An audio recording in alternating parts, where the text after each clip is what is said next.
So just for a bit of context, Tobi reached out to me on Twitter. He is part of a business called Sturd Holdings. They acquire small to medium-sized businesses in the UK and Nigeria. The reason Tobi's reaching out to me is because I've been tweeting on Twitter, obviously, about my experience starting and growing a commercial cleaning business.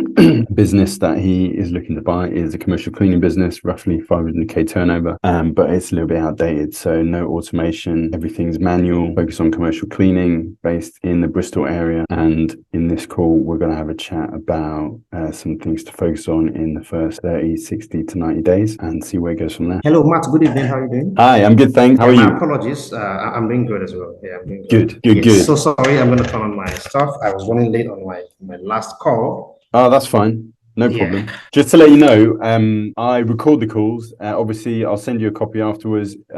Saves us from having to take notes. I will take notes just because I'm going to be asking a few questions, and obviously you'll give me a bunch of information that hopefully I'll be able to help you with. But yeah, so first off, thanks for getting in touch. I appreciate you reaching out. I saw the details you sent me over on Twitter and the details you filled in when you booked onto the call. So before I guess we go any further, just give me a little bit more context about this cleaning business that you're looking to buy. Absolutely, yeah, happy to do that. So it's as I said, it's based in Bristol. It's the last year revenue was around 1.2 million without VAT plus. I mean 1.2 million plus VAT. If you remove the VAT, then that's 1.1 million pounds. And so now I think we should get on the LOI tomorrow. Hopefully, I hope we get there. In terms of, so the business is currently managed by one guy who has a contract manager in place, as well as a contract manager and like the head of the cleaners as well, right? So he has two people directly under him, and then after he has supervisors supervising the day cleaners. So he has there is the day cleaners, the evening cleaners, and I can't remember the last category now, but I have it written somewhere. So yeah, so that's what the company is. It has about 65, anywhere between 60 to 65 employees, of course, depending on the time of consideration. But right now, I think that number is 65, and it's about more than 90% commercial. Very few residential. It does a bit of refuse disposal, collection and disposal as well. And yeah, so that's the summary. So we are now, to myself and my partner, are looking to get into this, and we've spoken to the owner. He's accepted. We have the final version of the heads of terms negotiated today. So I think if not tonight, I'm still waiting for the lawyers, but if not tonight, by tomorrow, we would have signed the LOI, and then we have till 30th of November to complete. So that's just a quick summary. I'll talk about the challenges if you want to get there. It's a nice sized business. In terms of the management, so it's a pretty flat management structure. And is the owner, how long is his transition period? He's got six months. He's got 6 months, to work as a consultant. Cool. Yeah, the first month is going to be hands-on, which means he pretty much works day to day, and then month 2 to month 6 is going to be as a full-time as a consultant, mostly focused on trying to close more deals and use this existing relationship to get more deals. Okay, cool. What do you guys intend? Like, what's the long-term objective with? So we want our vision is to do this in almost every major city in the UK. So we're trying to roll up.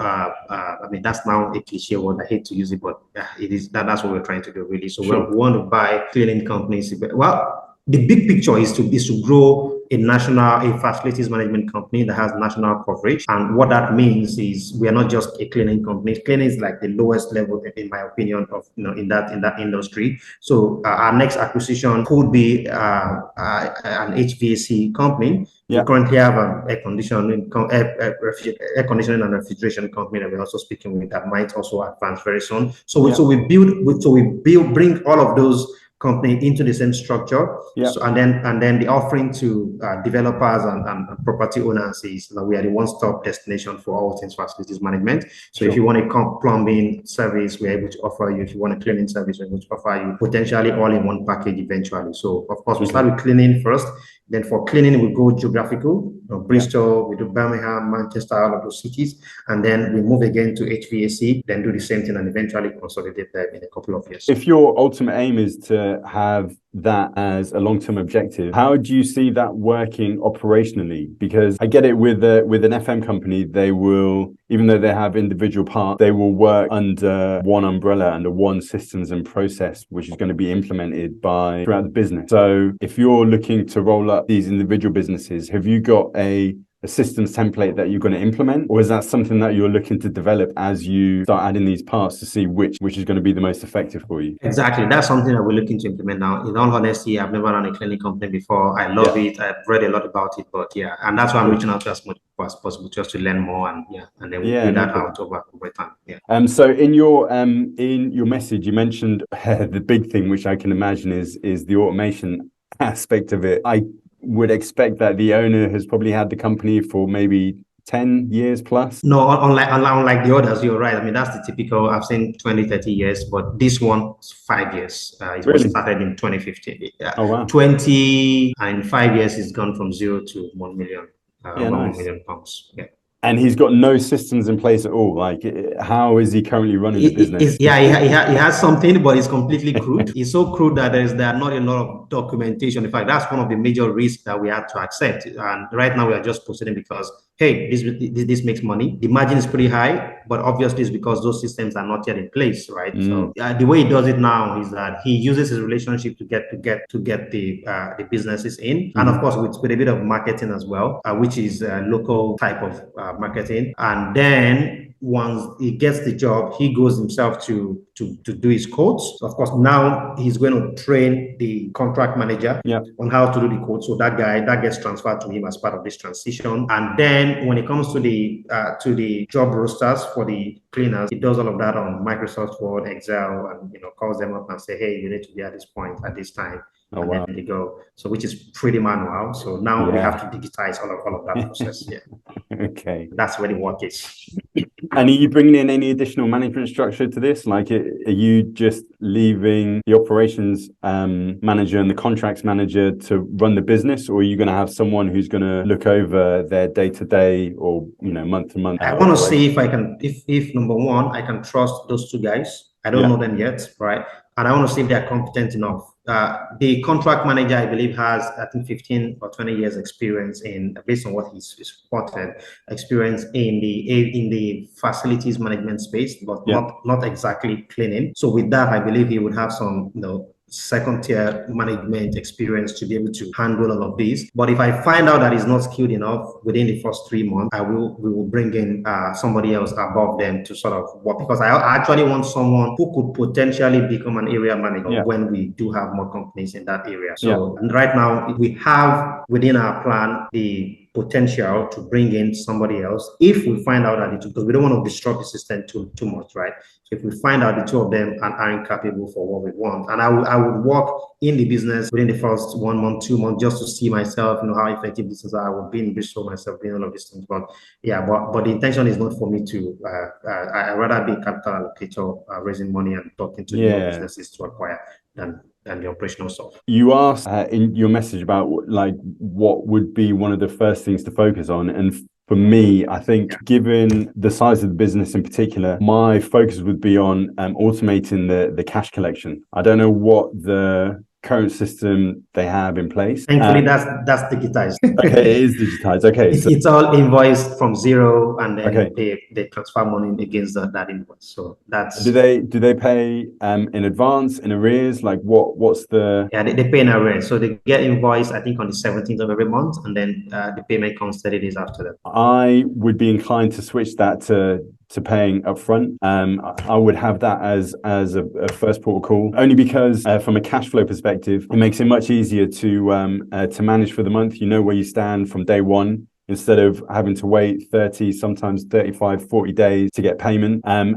it's not a difficult transition. There'll be a 1 month period where there'll be double payment to a certain degree, but you can offer some additional bonuses or service offerings for the client. If you identify the ones who are sort of core clients who've been there the longest, introduce that to them first, make sure that they're happy with the switch, go through the switch. So I'd only take a small sample set to do that with first. Go through the switch, make sure that you get the process for the switch sorted out. So in terms of, the notification, speaking with the clients beforehand, telling them why you're looking to change the system from paying in arrears to paying in advance, what impact that will have on the service delivery, and then obviously documenting all of that. Also, it's a good opportunity then to, introduce the new management team to the business, because it's always nice to get in front of clients and to make sure that they rest assured that there isn't going to be any drop off in service. It's only going to get improved over the long term, by the fact that you guys are coming in and buying the business. But I think switching from collecting in arrears to getting payment up front in advance is going to be key. Are all the payment dates on the same date, or are they staggered throughout the month? Yeah, staggered. Yeah, I would. Yeah. Again, I would switch that to everyone paying on the first of every month, because from a cash flow, from a management perspective, for your reports and everything, it's going to be much easier to keep a track of any bad debt, keep a track of any missed payment. It'll also help you cash flow the business easier, because you're getting paid money up front rather than having to wait, which means there's always going to be a period of time where you will need to cash flow paying staff and all that kind of stuff, which is avoidable.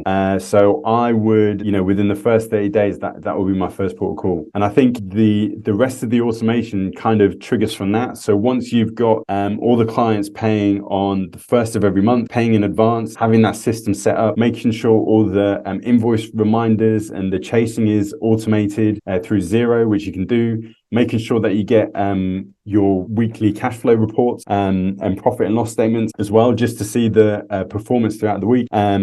Because I guess with commercial cleaning, there's going to be some ad hoc cleaning. So carpet cleaning, as you mentioned, upholstery, like waste collection, that sort of stuff. Right. Yeah. So you just want to get an idea, certainly within the first 90 days, as to what that sort of flow is, because then you will be able to better plan for that in the future, and also see whether or not it's worthwhile you keeping on the carpet cleaning, the waste management, or whether it's going to be easier to outsource that so that you can focus on your core business, which is the commercial cleaning aspect. Okay, I think these are fantastic ideas. Okay. On the, can I ask a question? Yeah, go ahead. Yeah, on the automation of the operational part, what are your thoughts on that in terms of platform softwares to use right now that you might recommend? Sure. So there's a platform that we use quite successfully is called Jobber, Jobber. Originally, when we started using, they were only set up for residential cleaning, but they have expanded the capabilities of the platform quite a lot to offer janitorial service or commercial cleaning as well. That will help with things like scheduling, so calendar management. It'll help with route tracking, which probably won't be that necessary for commercial cleaning. That's more for sort of tenancy cleans or volume deep cleans. But you will also be able to check staff times in and out, which will work in terms of payroll. So you can manage timings a lot better and make sure that pay is accurate, rather than paying people. I don't know what the payment system is set up like, but if you pay them by the half hour, 15 minutes, hours worth of cleaning, then having accurate times as to when they check in and out of site is going to be useful. It provides reporting to the client as well, so they can see when cleans are made, if they're missed, why they were missed, because staff would need to log reasons as to why cleans were missed or why they were unable to clean something in particular. It will also help there is invoicing capability, but if you're already using Xero, that really won't be as necessary. You can set up checklists for site and start developing site manuals as well, which is going to be super useful, because you can use that as a quality assurance tool for your clients. I'm pretty sure the contracts manager, I think the guy who has FM experience, is going to be well versed in this. So to have some sort of digital record as to the cleaning that's carried out every day, every week, on a monthly basis, on a quarterly basis, and all the addition, what the schedule of deep cleaning is per facility as well. You'll need to have all of your health and safety documents, which you can digitize. So risk assessment, your control of substances hazardous to health, all of those sorts of statements. You can digitize all that, depending on how you want to go. And I'm talking, I think, a little bit beyond Jobber at the moment, but there's other ways you can deal with this. You can set up client areas for your clients as well online, where they can find all the information in one spot. I don't know what the current website of this business looks like, but you could develop that asset out to have digital infrastructure to support client communication per site, or you can do it quite rudimentary. You can use Google Drive, Google Calendar, just to keep it relatively simple and low cost. So there's a few ways that you can look at this, but in terms of like core capabilities, I think Jobber will help in terms of the team management and the checklist for sure. You can use it as a CRM system. I guess if this guy's using Microsoft Word and Excel, then that is a very rudimentary CRM system. But yeah, that's the starting point. Well, I know that there are other applications out there which may be more amenable. So I'm kind of looking at a relatively entry-level system, because it's going to be easier to transition and to educate the rest of the staff into an entry-level system first, to get used to the system of having to use digital software to start checking stuff in and out. And then once you've got to that point, then it's going to be as you start bundling companies together, I'm pretty sure you'll find one that is heavily digitized, that you'll be able to transition the other companies upwards. But yeah, I think that would be a starting point. And you mentioned one thing about online booking capabilities. Yeah. Which I'll be honest, for commercial cleaning is a little bit tricky. Only because, unlike residential cleaning, where you can get a 3-bed 2-bath house or a 1-bed 1-bath flat, you're going to have a kind of set template to quote on. With commercial cleaning, you're going to be dealing with a different number of floors, different layouts of offices.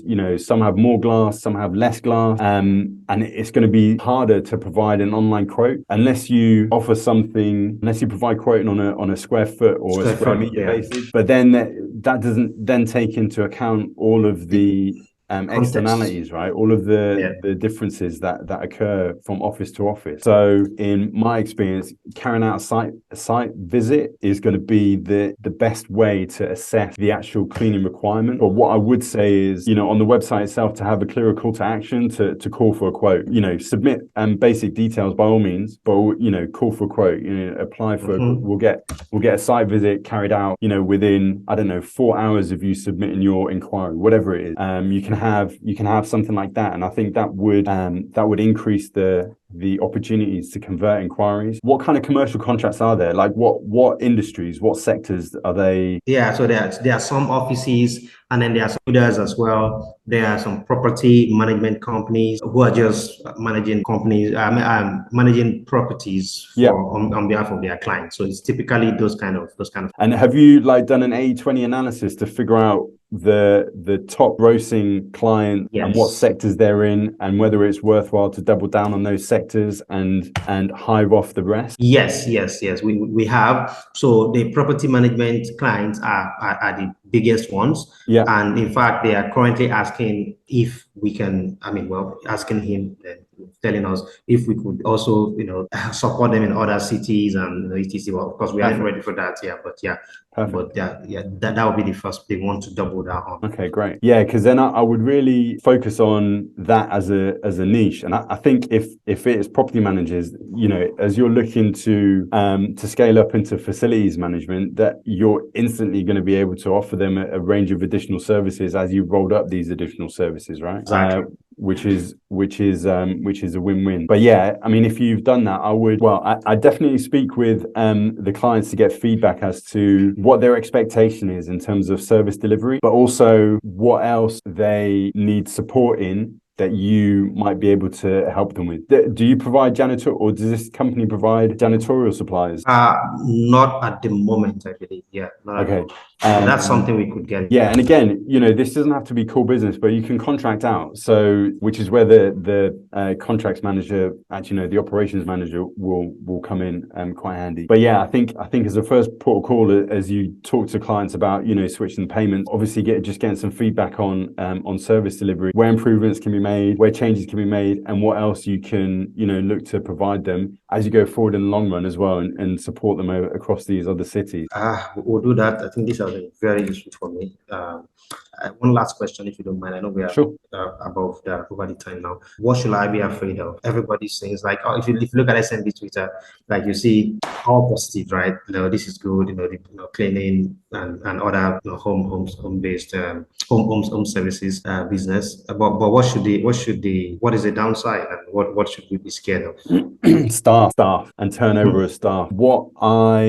One thing we haven't discussed is what's the staff onboarding process? How happy are the team? How well supported are they? Are they being paid a living wage? What has the turnover rate been, and why has it been high, low, non-existent? These kind of things to figure out. Providing sort of professional development, so on the job training, and that this can be done online. Staffing for sure is one thing that we always found a challenge, because there was we had a core team, but then on the periphery there was always a churn of cleaners coming and going, and part of it is down to pay. Part of it is because some cleaners just want to do domestic, they don't want to do commercial.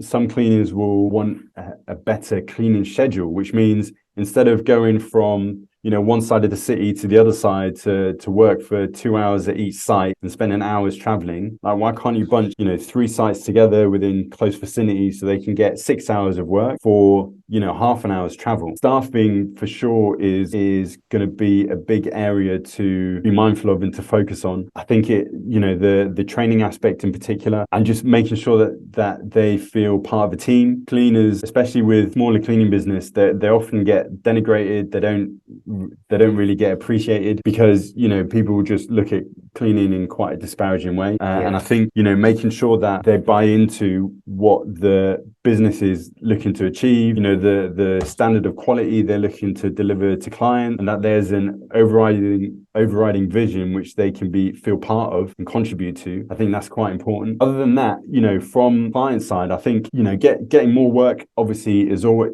I think once you've found, and it sounds like you've identified a niche, not being afraid to double down on that, and actually learning from your client, like learning what they like, what they don't like, learning the extra stuff that they need, and building your business around those learnings, taking those into account. Because once you've got a solid platform and you've identified where your focus lies, then you can really replicate that same quality of service to those particular clients across the country, and that's going to be a process. That's not going to take 2 or 3 months. It's going to be a process of learning over maybe 12 to 18 months, and that requires constant communication with them, feedback, update. When things go wrong, why did they go wrong? How can we change this going forward? There's general stuff, economic circumstances. There might be a tightening of belt because the country's going into a recession, cost of goods going up, which impact prices. I don't know whether that has been factored into the margins that you've calculated for the business as well, and going forward. So there's a few considerations, but I think for the most part it is staff, because let's be honest, without staff you're not going to have a cleaning business. I agree. Like, you can have as many customers as you want, but unless you're able to service them, then it's kind of irrelevant. Wow. Okay. I think this has been quite helpful, and not just this one, but all of your trades have been very helpful to me, and your story as well has been quite helpful. And no problem. I hope I will definitely stay in touch. I would love to know. I mean, I know you have a masterclass. I saw something like that. It sounds like you've got a project going on. So if if there's ongoing help that I can provide based around my experience, I know you're not currently based in the UK. So if you need some support, more than happy to discuss that. At the moment, I work with predominantly cleaning business owners to, identify areas in their business where they can improve performance, and ultimately help them, build a solid foundation upon which they can continue to grow their business. You're looking to acquire a number of businesses within the same industry and roll that up into a bigger package. So this would be, an interesting project to participate in. Once you've signed the heads of terms, that'd be great. You've got 30 days to completion. If you have any questions that come up, or if you need another call that during the course of those 30 days, if you're uncertain about anything, by all means, let me know. Like, if if there is something more formal, more ongoing support that you need, happy to talk about that as well. But I think as an initial starting point, I hope this has been useful. Have you got anything else that you want to ask at this stage? Because I guess I know we're a little bit over time, but thank you. This has been very helpful. And yeah, within the next 30 days, definitely I will absolutely reach out. Just a quick question. When you did this, how did you source the staff? When I started the business, we were using Indeed, Gumtree, and we worked with a couple of cleaning agencies who provided cleaners. As the business progressed, we just started getting referrals from either other cleaners or other cleaning companies. But the key has always been to market consistently for vacancies, because that way you can start building up a database of potential clients. The other thing which we eventually pivoted to was outsourcing completely. But I think it is having 3 or 4 options for support in case of emergencies. So whether that is working with a cleaning agency or working with a couple of other cleaning businesses who have capacity to help you out in a pinch. But fundamentally, try to keep hold of the staff that you have by providing them training and the support, and just understanding them better and getting them to buy into the business, so they don't feel like they need to move on. I think that's going to be key. So then if you've got a core team of cleaners that are always there, then it's going to be a much more solid platform for you to then start adding additional contracts, because if you can make their work schedule more efficient, then it's going to be easier to start adding in more contracts that they can take care of themselves before you even have to start thinking about onboarding additional staff. And that will all come down to, once you've carried out an analysis and you start introducing some of these this software or these additional platforms to help you identify where the inefficiencies are and where you can sort of streamline the process a lot easier. Staff are going to be happy for that. They don't have to travel across town to carry out 2-hour cleans, as I gave the example before. I think that's going to be more important, rather than starting to look for staff straight away. Like, look after the people that you have right now. That's brilliant. I mean, and there are 65 of them anyway. So yeah, man. I mean, yeah. That's a lot to really take care of, and that's part I'm the most, I think. Because number one, I don't know who they are yet. I don't know how they're going to accept this change. How many are going to want out just because of that? I don't know. So yeah, but we do have a big vision to share with them, and we do hope that maybe when next we speak, I'll share with you some of the weird ideas that I'm nursing in my head as regards how to take care of these people. I.e. profit sharing. Get them to buy in. You want them to buy in, and I think the sooner you're transparent about that, the better, because you can't necessarily rely on the current owner to do that as much as you might ask them to do that. Like, you guys are coming in as the new owners, so you need to present that vision to them, and also make them buy into it. Okay, thank you so much. No worries. This has been really helpful.